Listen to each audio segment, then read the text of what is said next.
You know, I don't know what the hell this picture's about. I'll be honest with you. I have no idea. You know, it's about an hour and 43 minutes. And, but I find it profoundly moving and disturbing, and I responded to it, you know, as did the cast that we put together and the crew. And we worked very quickly on it, as you recall, you know. Yeah, we shot it in 26 days. And I mean, a lot of being able to shoot it like that was the fact that it was written so precisely, and the fact that the actors were so wonderful. And we would go in and, you know, Billy would rehearse, and I would be there, and we'd videotape, you know, the rehearsals, and we knew exactly what we were doing when we came in. And it, I mean, you know, it's a real testament to Tracy Lett's writing and to Billy rehearsing them and getting what he wanted out of the actors that it came together so quickly. And I can tell you, every place where you were cringing the most, on the set, Billy was laughing the hardest.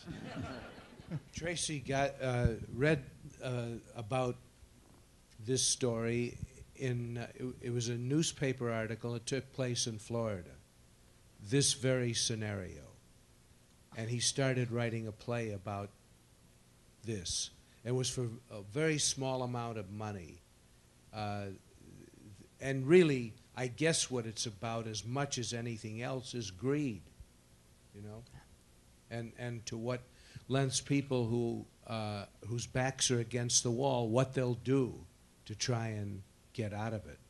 There's this meter to his words that you can't escape, really. I mean, it's laying it out for you, and you know, we can you know, tighten things up, and particularly early on, you know, we do this thing where they're almost talking over each other, which isn't necessarily how it was performed, but so much of it is just right there on the page. I mean, when I read the script, I had a very, very clear sense of how it was going to come together. I was thinking about going with very different kind of actors. You know, the old grizzly bears, you know who they are. I don't have to mention them. Guys who would be physically right for this and whose careers sort of pointed in that direction. Then I saw Matthew being interviewed by, it was either Larry King or Charlie Rose. And it was a very in-depth interview. He was himself. He wasn't playing a character. And he talked about his childhood growing up in Northeast Texas.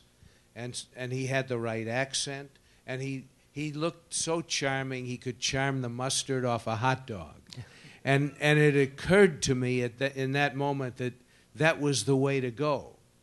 That a guy who's really charming and good-looking and lethal.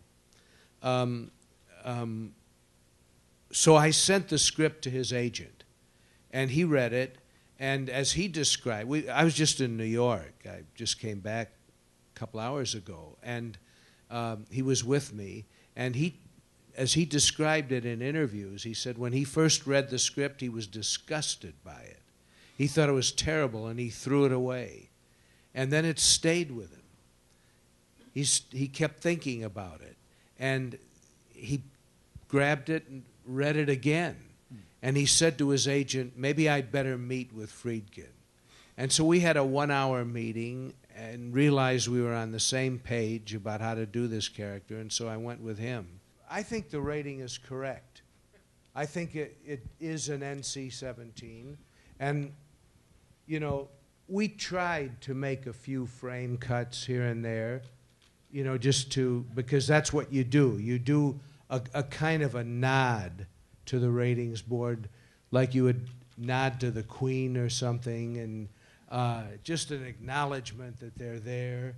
And we tried that, and it was nowhere near enough. And it became obvious that we would have to just destroy the film in order to get an R rating, which would not be the right rating for the film anyway. This should be, according to the rating system, this should be an NC-17.